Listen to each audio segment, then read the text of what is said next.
superhuman. And I know that the answers are inside. Yeah, I am a 21st century superhuman. Now is the time. Come on everyone, let's celebrate. We are the children of the sun.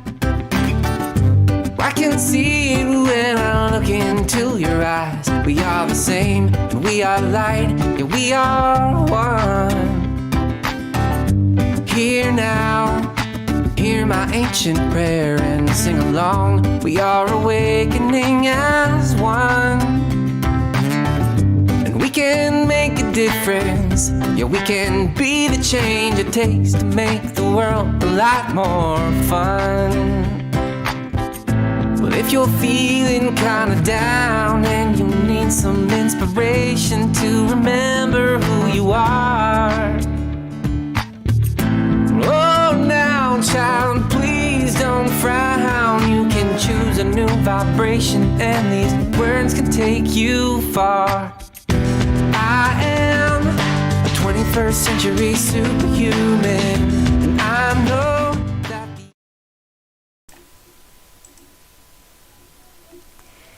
Hi there. I'm Cary, Ellis, author of 21st Century Superhuman. This is our 21st Century Superhuman show, and I'm so happy to be here today with Charmian Redwood, like the tree. Charmian, hi, how are you today? Hi, I'm doing great, thank you. And is that a British accent? You're British. It is indeed. I love it. Yes. And Ceslie Rossi. Hi, Cess. Good morning. Hi, everyone. And so you and I have been friends and comrades on the path for many years. And these days you are doing QHHT and some other hypnosis type of programs to help people access deeper levels of themselves, right? Well, actually, I learned from Charmian another technique, and we just finished. It's profound. It's amazing, and I'm getting to practice with the other students in the class, and I'm having a lot of sessions.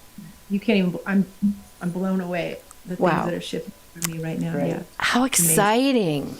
And Charmian, I just can't wait to have this conversation with you. I mean, we've been waiting a few weeks, and Ceslie is the one who set it up. And Charmian, were you friends with Cecilie's mom? Is that true originally? No, that was somebody else. Mother-in-law. Her mother-in-law. Mother. Okay. With my friend from when I first came to America in 1995. Wow. She was one of the first people I met. And if you can speak up just a little bit, that would be really good. And that's what I need.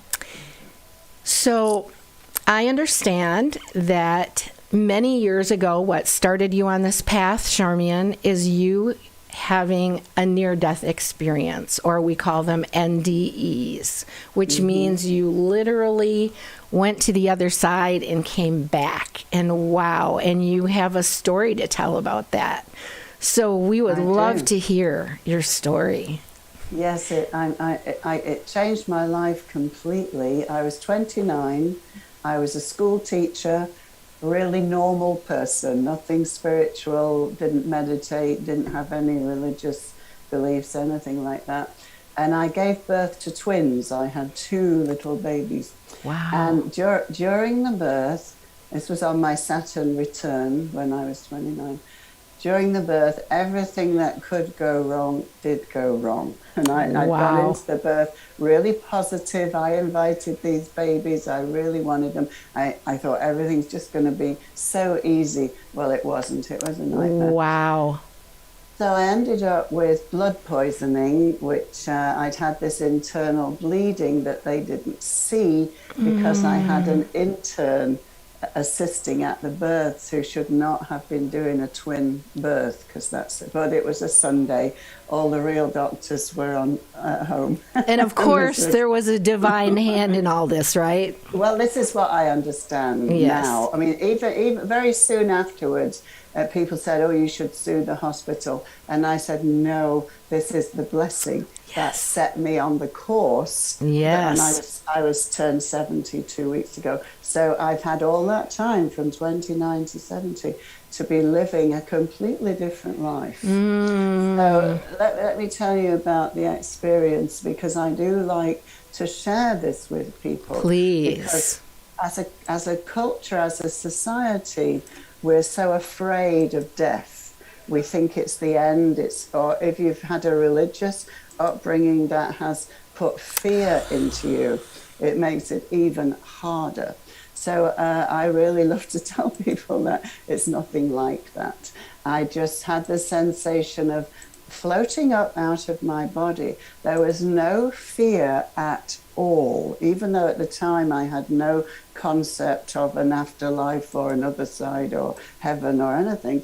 I was floating away, up and up and up, and I just knew it was into light, and there were going to be angels there. That's all I knew. And you knew that. You had this I knew that, inner yeah. knowing. Beautiful. Yeah.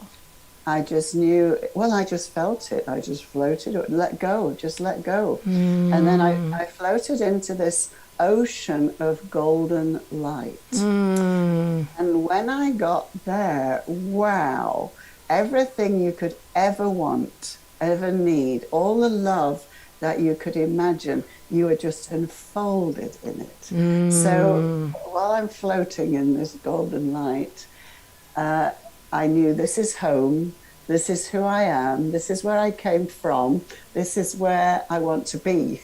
And down there, the busyness that we do down here is just a story. It's not real. I'm making it up as I go along, and I can change it if I want to. Beautiful. I'm floating so happily in this golden light. Yes. And then this being appeared in front of me, and I just knew it was Jesus. And I was not prepared for that at all. He was in this body of white light, and his heart was a blazing blue star. But his eyes, he just looked at me. I was the one that was, first I thought, oh, I'm not one of yours, so are you sure you come to talk to me? I was looking over my shoulder like, isn't it's you me? You come to talk to me? I felt so humbled, because his energy was just love and forgiveness. There was no judgment. I was the one that was looking back at my life thinking, I wish I hadn't said that, I should have done that. Wow. He was like, what's your problem? It was so beautiful. So we had this telepathic conversation, and he said to me, if you want to, you can stay here with us in the golden light. Wow. I'm just getting chills as you say that. There's always a but, isn't there? But we're asking you, not telling me I had to come back, but asking me if I would come back. Because the world needs your love, your wisdom, and your... Well, at the time, I didn't know any of that. Right. Didn't know what it was.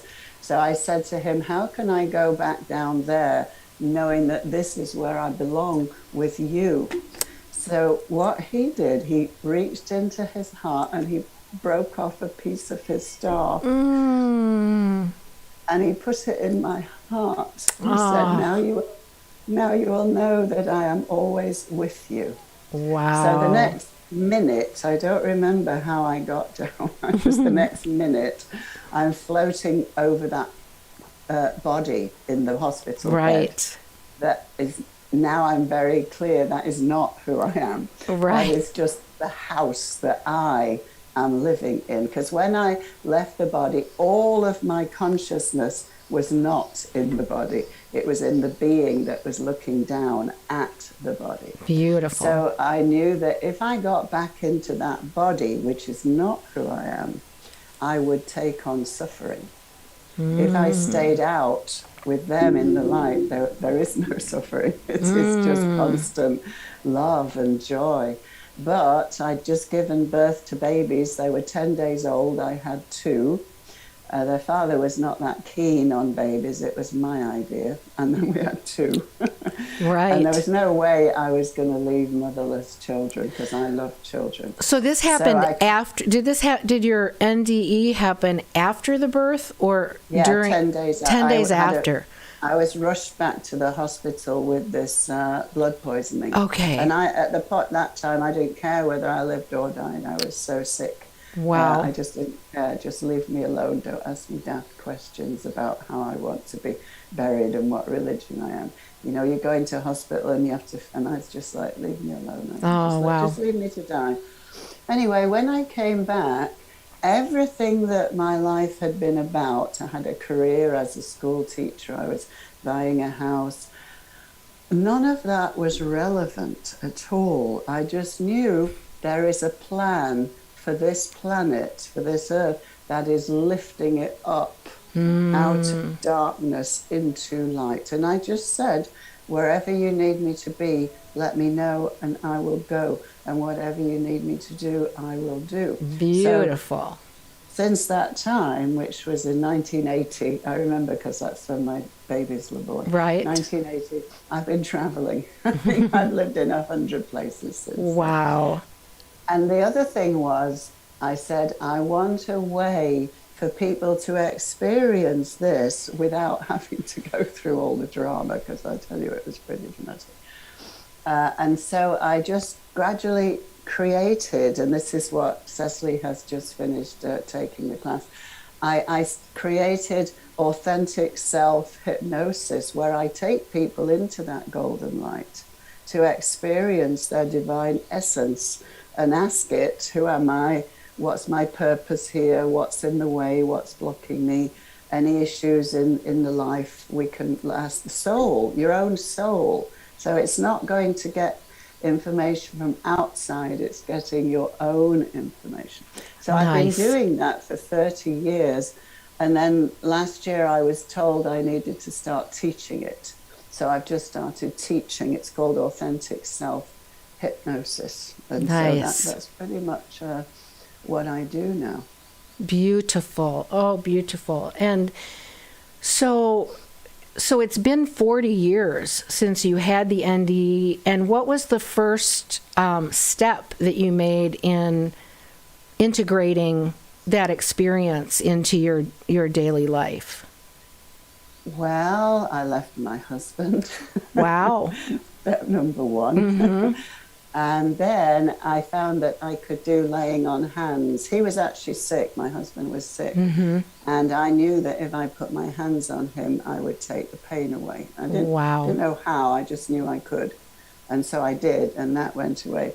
And then I found that I was receiving meditations, pictures, images. So that's pretty much what I do now. I just receive both meditations and channeled messages from the ascended masters, the angels, the star people. Just, it seemed to open me up to channeling everybody. Beautiful. I just see myself, and this is what I teach my students, to become an empty vessel. There's when I came back, there was no I. There was no ego. That was all gone. That gets blown away when you experience oneness. Right. Then there's no reason for an I. It's just, how can I serve? How can I help? Beautiful. So one thing I've been doing for the last 20 years is doing hospice work, where I sit with people who are making that transition, and I tell them, I've been there, don't be worried, don't have fear. It's very gentle, it's very peaceful, and there's no judgment, and there is no hell. And I'd like to tell you this one little story. I was in Cincinnati working for hospice, and I went to visit this old man, and he only had 2 weeks to live. There was no way he was not going to pass in 2 weeks. And I held his hand, and I started talking to him about the afterlife and about God. And he said, oh, me and God aren't very good friends. And I said, oh, that's a shame. Why is that? He said, because he'd been raised Catholic. He was convinced he was going to hell. Right. His daughter told me that he was having visions of this black being with red eyes, and he thought it was Satan that was waiting for him. Now that does upset me when people use the words of the beloved Jesus, who I experienced as pure love. There's no way he would put people in fear of death. So I took hold of his hand and I just emptied myself, and this voice came through me, and it was God. It just felt like God, that he said that, I'm so sorry you were told that. Aww. It's not true. I'm here to tell you it's not true. Wow. And when you choose to leave, when you choose, Mm-hmm. I will hold you in my hands and I will bring you home. Oh. So after that day, and I happened to be his CNA that day, you know, it could have been somebody else, he went into peace. And then his daughter told me that he said, the next week, I'll be here another 4 days and then I'm going home. Wow. And so that's why I like to share this story, because there's so much of the negative. Yes. You know, unless you're born again, unless you follow this church or that church, you're going to hell. Right. Jesus never said that. That's why, and that's why I actually wrote a book on from past life regression, from my sessions, all about Mother Mary and Master Jesus. And they asked me to write that book because of what is being done in their name. Beautiful. That is putting fear into people. Right. And they're all about love, forgiveness, tolerance. Doesn't matter what you do, you just say sorry, you don't do it again, and you try to put it right. Yes. And as you said, when you were there, it wasn't anybody else who had judgment. You were the one reviewing, and That's it's right. about entering into love and not fear. What a beautiful story. And so, Ceslie, how have you experienced your journey of knowing Charmian? How has that contributed to your path and what you're doing right now? So profoundly, actually. So when I first met her, I immediately got 2 sessions, like back to back, I think. And she was Right. here. She was up in Nevada City where she used to live. And then I just started doing things with her. And then she does these really beautiful classes. And she also does special activations and channelings. And I just started doing everything. And I don't miss them because it just keeps me at such an elevated state. It keeps my vibe much higher. And there was a period where she had COVID over the summer and she didn't have any classes. And I was like slowly coming back down. And I was like, God, I can't wait till she starts the classes again. And yeah, it's like soon again, I'm back up there and I feel great and just have more of a bird's eye view of what's going on instead of being torn into so much of the polarities that are happening right now, you know. So it's been a huge blessing to me. It's so many other things I could go into. And then I took her course, and I was begging her to teach it. I'm so glad she did it.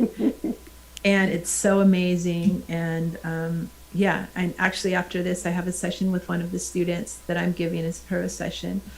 And yeah, it's been a game changer for me. Nice.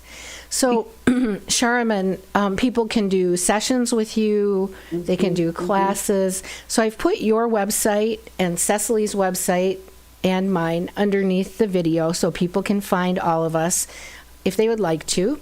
And I'm just excited to meet you, to hear your story. I'm hoping maybe maybe when we get a little further into the show, maybe you could do a little download for us, for our audience. That would be beautiful. That would be fine. That's what I do. And the class that Ceslie just took was my first teaching the hypnosis class. Normally I teach self-empowerment, where we connect with guides, we activate different frequencies, we release wounding from the past. But I've just started actually teaching authentic self-hypnosis so that people can do it with their people. So it spreads out. Because it is life-changing. That's what people say. I think we're living in a time right now when people are desperate for tools. So much fear has been in the news and all of these things going on. And I always feel like our fear of death is sort of at the foundation of everything. Like, what if I get this or that, and what if I die? It's kind of like we have an intrinsic fear that's built into our culture, and the news media has fed off nourishing fear so that people stay willing to be controlled a little bit. And this is really about accessing our freedom. It's accessing the truth of our being. It's, as you said, the ability to change our reality. And what we have to do is change inside ourselves. So it is offloading our own old data that might be getting in the way, whatever fears we have, remembering who we really are, connecting with guides, teachers, whatever higher dimensional existence we have the ability to connect with, and then being able to live in new ways where we really are feeling whole and we can resonate that new vibration to our family, to our friends, to everything that we're doing. Can I just say that when anything happens, big like COVID or whatever happens, because I know without any doubt that every single thing that happens on this planet is part of the process that is bringing us all home. Beautiful. So our Could you say that souls, one more time? Yeah, every single thing that is happening on this planet is part of the process that is bringing us all home. Beautiful. So on an individual level, our own soul creates these obstacles for us to learn, for us to grow, for us to release stuff that we're carrying. Nothing is random. Everybody is in your life because you need them to be there, because they are teaching you something. Yes. Well, the same is true of the collective, that humanity brings in these lessons. Now, as soon as COVID started getting serious, I just asked, what's this about? And the answer was that we really needed literally to have our world stopped, because we're rushing headlong over a cliff. We are killing the earth, we're killing the planet that we live and breathe from. And if we don't do some drastic changes, there will not be a viable earth for our grandchildren to inherit. So the message was that all of us had literally been stopped so we could go within. We had all of our distractions, our entertainments, the busyness that distracts us from looking inside. All of that was stopped so we could re-evaluate what's really important. Absolutely. It's not Yes. the stuff, it's not the things, it's not the bank account. Yes. It's the people, it's our animals, it's our plants. Yes. So one thing I do as part of the authentic self-hypnosis is when we bring the soul into the body and then say, how would you like to show up in my life? And we look into the future to see how that soul is being expressed. And when we look, we go into the healed earth, the ascended earth, and it's all about community. It's about people helping each other, growing food together. Beautiful. And when I ask them what started that process, COVID. Beautiful. Beautiful. So it's actually a love blessing. It's not a curse. It's not Yes. it doesn't matter how it was created. That's Right. a distraction. Yes. The question is, why do we need this? Gorgeous. And how do we use it to make things better? Yes. So it's really an activation of us looking within, of us choosing more meaningful purposes for our lives, and that is changing the course of human history. And we'll keep getting it. It's going to keep coming back until we get the message. So when we got the new variant, that told me, oh, people didn't get it the first time. So let's see, we better do it again. And we'll do it again, or we'll do something else until we really wake up and start well, in fact, we have with in America especially, there's been a much more awareness now of the effect that we're having on the environment. Beautiful. Very good. So, Cess, how are you seeing these kind of things in your work? Do you have any resonance that goes along with what Charmaine is telling us? Oh, absolutely. Like, we get the same information. I mean, it's the truth is the truth, right? So people are pretty much saying all the same thing. Yeah. You know? And I get the same. And I did have a question. Oh, go ahead. I had another kind of question. No, if you have another question, go ahead. And just that you're doing sessions, so if you have anything to input that it kind of goes along with what she's saying, please share. But go ahead with your question, too. Well, there's two things. One thing I really love with her sessions, and then the sessions she taught me to give, and that she gives, and also the weekly classes, is we always look at the earth and see what's going on. So there's always this awareness from this bird's eye view of what's happening globally and how we can help, or sometimes we send light, or we surround her, people, whatever is needed. Very nice. It's been interesting to watch. Like a few weeks ago, I just saw there was so much resistance to the change, but now I had a session 2 days ago and I could see that resistance come down, and then this other thing it kind of was shown to me like graphs, and the color was like pinkish purple, which represented love, right, and unity. And so the unity was actually getting to be more than the resistance, because there's been a lot of resistance thrown at us and ourselves, our own resistance, and it's coming down, and this love is coming up, and unity. So that's good, because then we don't need as many variants as it seems like there are out there. You know. Yeah.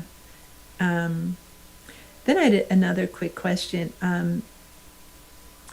This is back to COVID. Is that okay if I bring it back to COVID? Sure. Whatever you're being led, go for it. Well, why are so many people, do you know, Charmian, why so many people are leaving right now? Yes, that's a good question. Well, because they want to get there faster. We're all going to the same place. What I see the ascension is all of the higher frequencies coming down here and meeting. Mm-hmm. And so we'll still be in bodies, but they will be radiant light bodies, not dull, kind of plodding, dense bodies. They'll be filled with light. We'll be living our radiant essence. And all of the other planes will become visible to us because we'll be in the fifth dimension. So at the moment, only people with psychic gifts can see spirits from the other side. But when we go through the ascension, everybody will be there. So some people have just gone before in order to help us. They're going to hold the gate and they're going to help us to go through. And they decided it's way more fun doing it from up there. Because the next few years, the next 5 years, I've been told, is going to be pretty turbulent. There's still a lot of chaos. There's a lot of conflict until we decide we want to change the game.